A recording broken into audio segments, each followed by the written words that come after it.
December 26, 2004. About 228,000 people dead or missing across 15 countries. In Banda Aceh, at the northern tip of Sumatra, entire neighborhoods scraped down to bare concrete, erased so completely that rescue teams could not tell where one village ended and the next began. In Sri Lanka, a packed holiday train called the Queen of the Sea was struck by successive waves near the village of Paralia, carriages torn from the tracks and hurled inland. No exact death toll was ever established, but well over 1,000 people are believed to have died.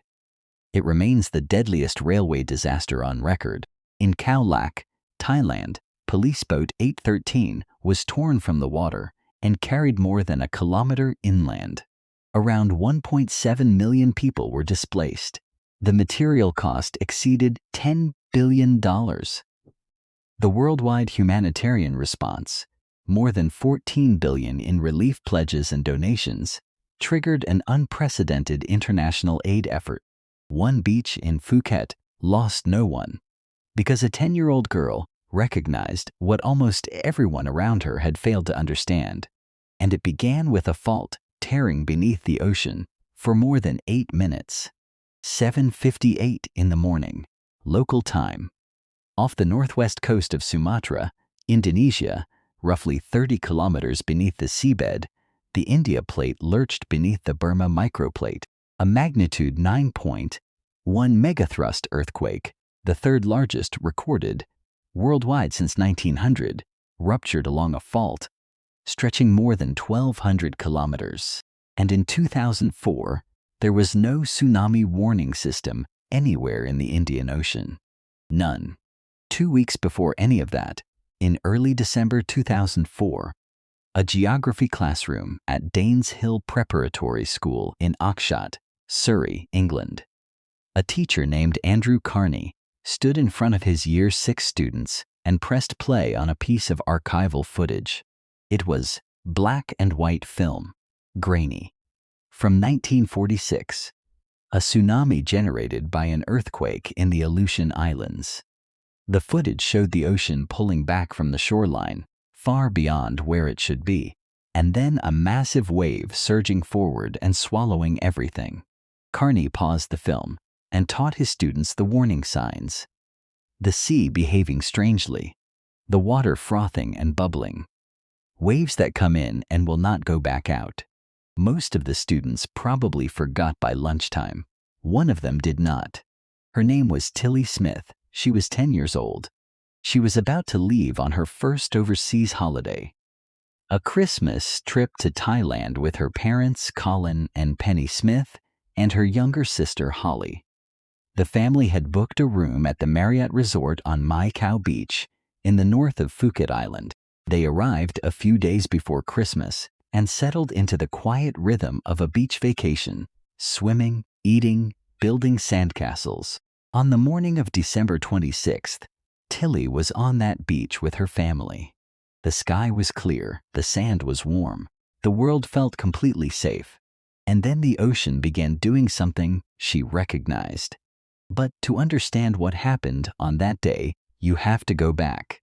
Not just to the earthquake, to the silence that preceded it, and to the system that was supposed to exist, but did not.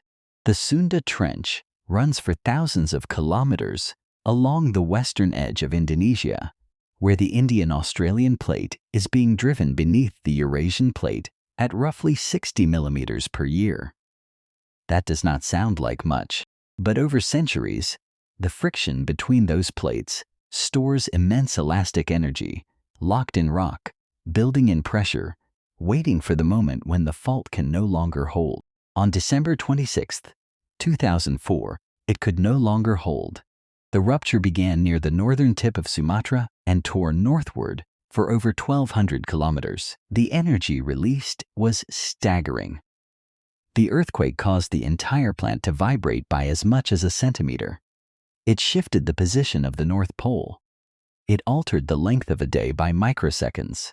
But the earthquake itself was not what killed 228,000 people. It was the water. as the seafloor thrust upward. Along that enormous rupture, it displaced an immense volume of seawater. That displacement radiated outward as a series of long, fast waves, traveling at up to 800 kilometers per hour in deep water. At that depth, a passing ship might rise and fall by less than a meter and never know what passed beneath it. But as those waves reached shallow, sloping coastlines, the physics changed. The front of each wave slowed against the rising seabed. The back, still in deep water, kept moving at full speed.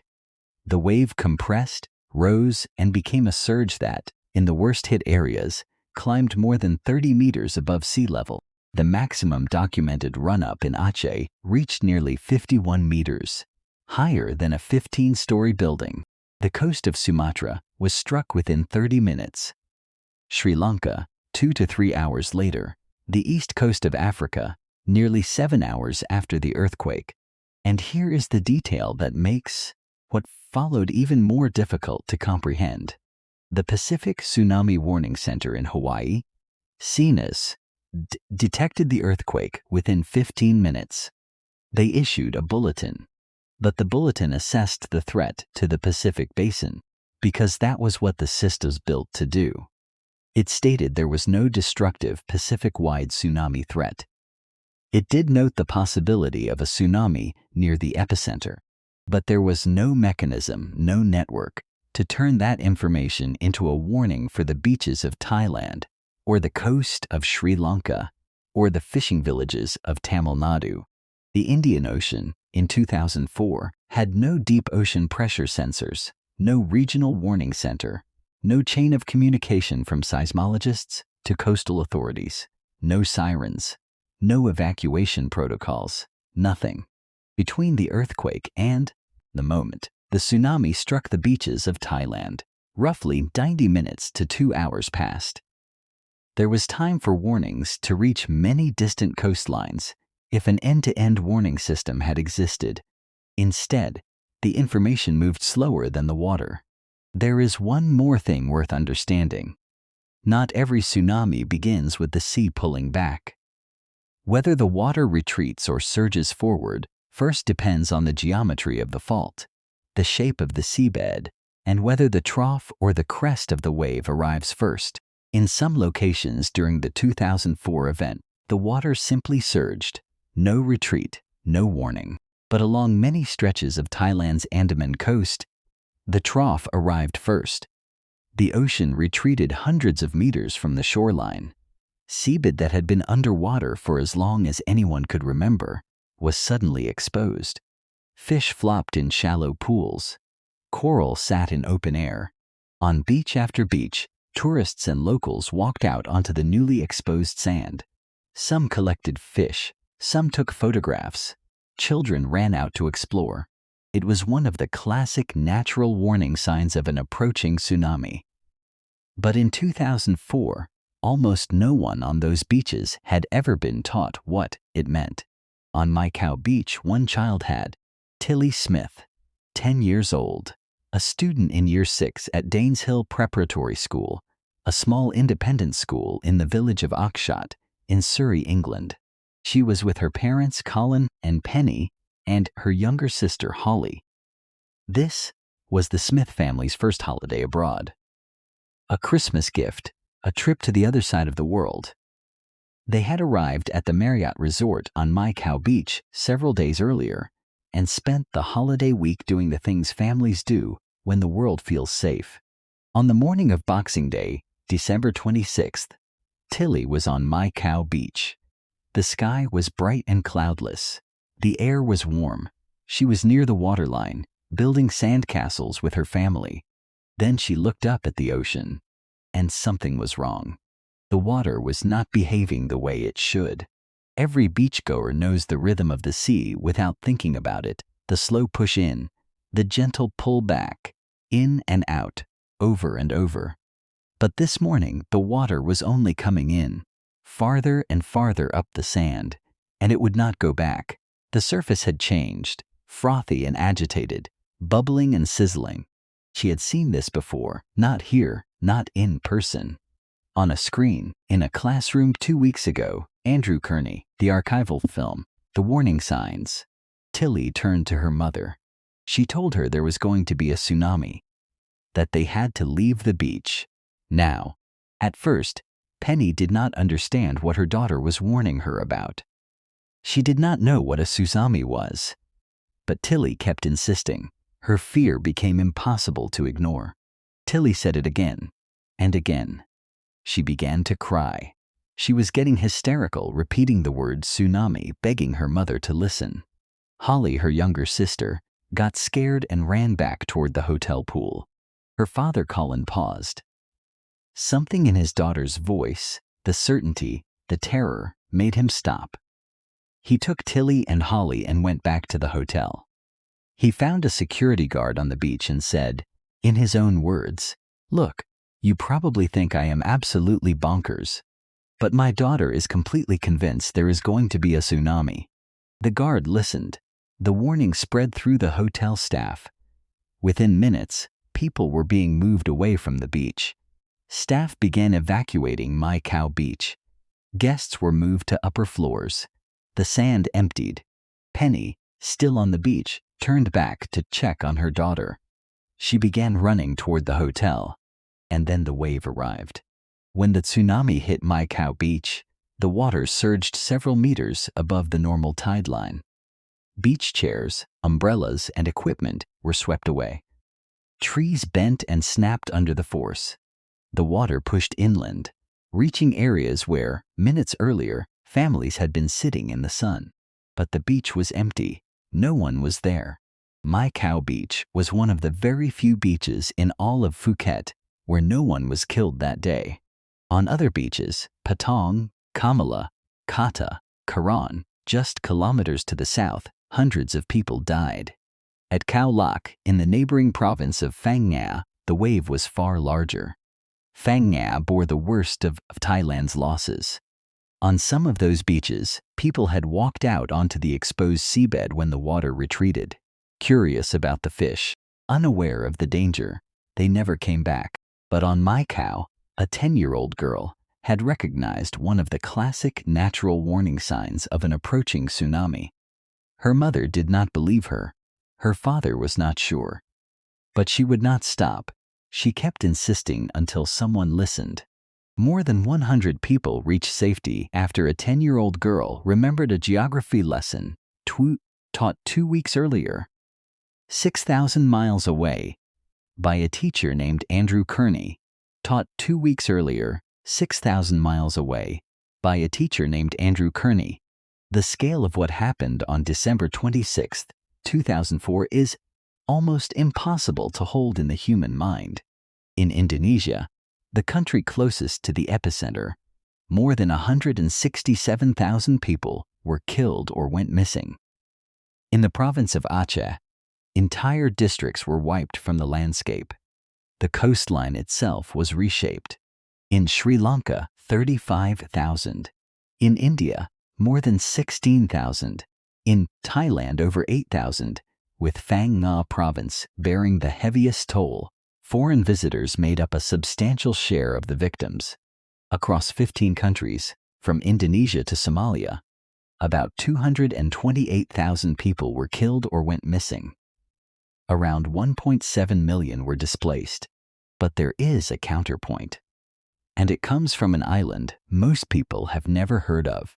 Simeulue, a small island off the western coast of Sumatra, closer to the epicenter than almost any inhabited place on Earth. The northern tip of Simeulue sits just 40 kilometers from where the fault ruptured.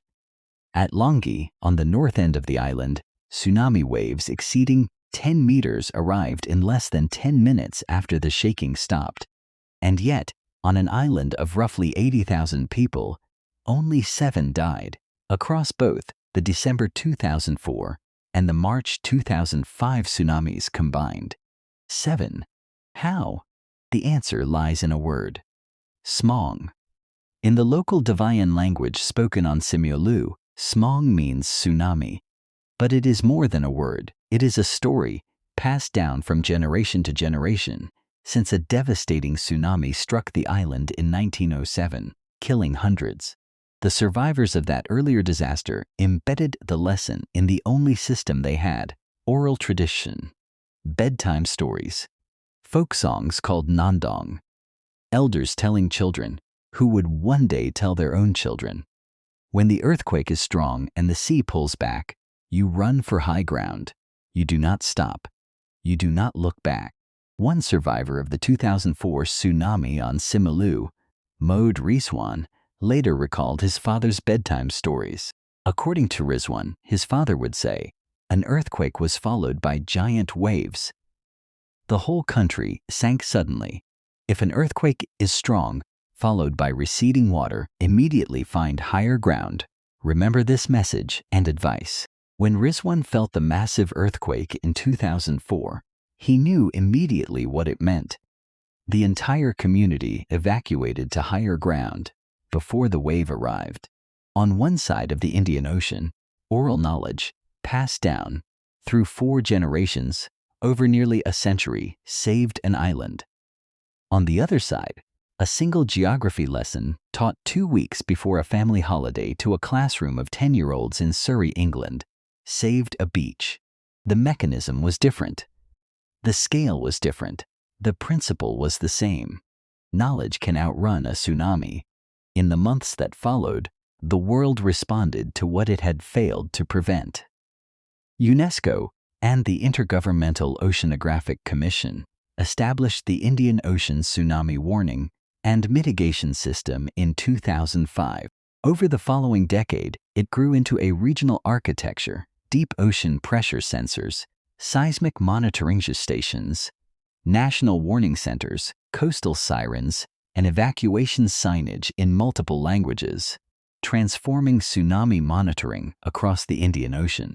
Today, seismic networks, sea-level instruments, national warning centers, and coastal alert systems can turn an offshore earthquake into actionable warnings, a chain that did not exist in 2004. Tilly Smith was invited to the United Nations in November of 2005, where she met Bill Clinton, then serving as the UN Special Envoy for Tsunami Recovery. On the first anniversary of the disaster, she was given the honor of closing the official commemoration ceremony at Khao Lak, Thailand, speaking to thousands of survivors and mourners from around the world. The French children's magazine Mon Quotidien named her Child of the Year. A minor planet, 20,002 Tilly Smith, was named in her honor. But Tilly herself has always pointed to someone else. In interviews over the years, she has said that if it were not for Mr. Kearney, she would probably be dead, and so would her family. Her teacher, Andrew Kearney, later reflected on what happened. He said that the power of education is the difference between success and failure, between life and death. An ocean was remade because of what it lost.